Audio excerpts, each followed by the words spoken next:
I consider myself to be a mean atheist in recovery. And by this, I mean, I used to be quite a vindictive, hating atheist. And I still am an atheist. But as I've grown older, and once I kind of learned about, or kind of came to my own conclusions about the psychodynamic causes of why people become religious, regardless of whichever religious they do become, or whichever religion they choose, I began to develop more of an understanding of why people have religious beliefs. And I feel like everybody generally, most atheists or most agnostics know why religious people are religious, because it's a source of comfort. But the more I kind of just looked at things through a psychodynamic lens, understanding the emotional reasons, the unconscious reasons, the childhood experiences that could lead to one needing to develop a deep sense of faith in order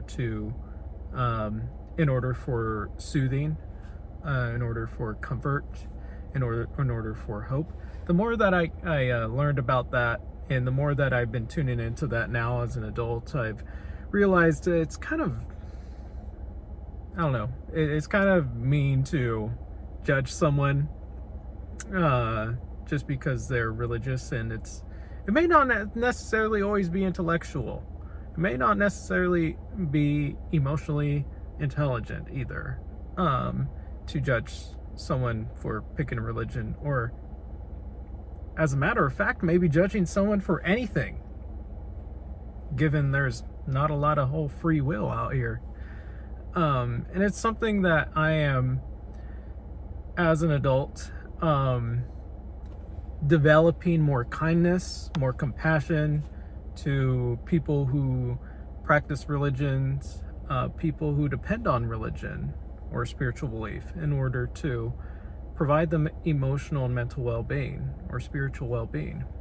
And it's something that, I think as a young knucklehead, I was very kind of arrogant sometimes in my conversations with religious people or spiritual people, and I was dickhead, to put it quite frankly. I was kind of a dickhead sometimes, and I would scorn them. I would kind of spite them on the inside a little bit. I would think, like, how could you believe in such stupid ass things? That's what I would think back then. And now, look, I still feel like a lot of religious scriptures absolute dogma and harmful and destructive, but I also recognize there's a lot of things in the Bible that are actually really helpful. A lot of scriptures, a lot of just general statements that are therapeutic, that are good, and that it's a mixed bag, just like everything in life is. It's not just all good, it's not just all bad. It's a mixture. And especially becoming an adult, working professionally, having to be embedded in communities where I have to work with people with differing beliefs, it does me no good to be a prick, to be judgmental of people's religious beliefs, but it does do me good when I am able to extend understanding and empathy and compassion to these people and help these people be seen. And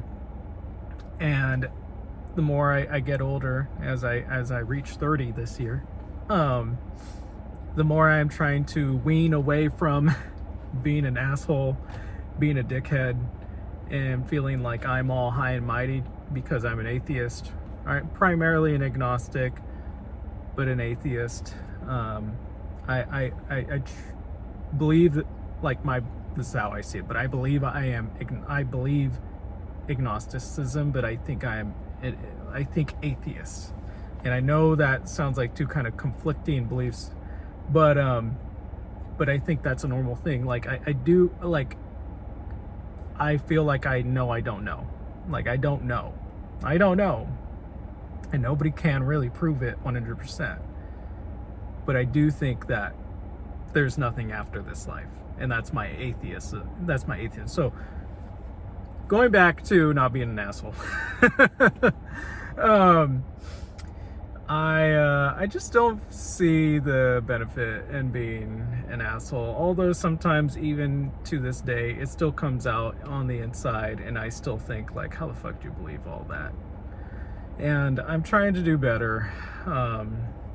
Obviously, too, like, the colonial ties with Christianity and Catholicism make me dislike it even more. But I don't think people think of religion as just, oh, like the colonizers caused it. I think they see religion and they depend on it for emotional healing. They depend on it for hope. So, and those are the reasons why people are going to these things, not just because some colonial European settler came in and enforced it. They're just at the tail end of the whole demographical, geographical, historic narrative of why Americans are even religious to begin with, and Mexicans and people over here in the Americas are religious to begin with. So with that, guys, just gonna make today a little shorter, a little sweeter. We're at 6 minutes. Trying not to be an asshole anymore, trying to be nice, trying to be more understanding of people's childhood traumas and how that leads to religiosity. And it's not always a pipeline either, you know. I'm sure there's tons of people without any severe adverse childhood experiences or traumas that are Christian or religious, and then I'm sure there's tons of people with trauma and adverse childhood experiences that are atheists and agnostic. So just trying to be a little bit more understanding. What's the value in being an asshole? I don't know. I just feel kind of like bad at the end of the day, and then knowing that people don't really have free will for the most part just kind of makes me feel like it doesn't even make sense to judge. Like, it's not even smart to judge. It's kind of, if I'm getting all entangled up in something that someone probably doesn't have any control over, isn't that kind of stupid? But nonetheless, opinions are still very important. It is still very important to highlight the oppressions from the Bible, from Scripture, and how it has materialized modern day systematic oppression, patriarchy, and these things are always going to be important to call out and to identify and to try to work against. So with that, guys, my agnostics, my atheists, I love you guys. We think alike, but we can be a little bit harsh and cruel sometimes, and it's just something that I'm working on right now as I get older. Try to be more understanding of people and not as harmful or hateful. At the end of the day, chances are you ain't gonna convert anyone from religion to agnosticism or atheism. So it's better that the room is calm and neutral vibe in the room, and there's other things to talk about in life as well. So alrighty, guys, well, I hope you enjoyed the video. Peace and love.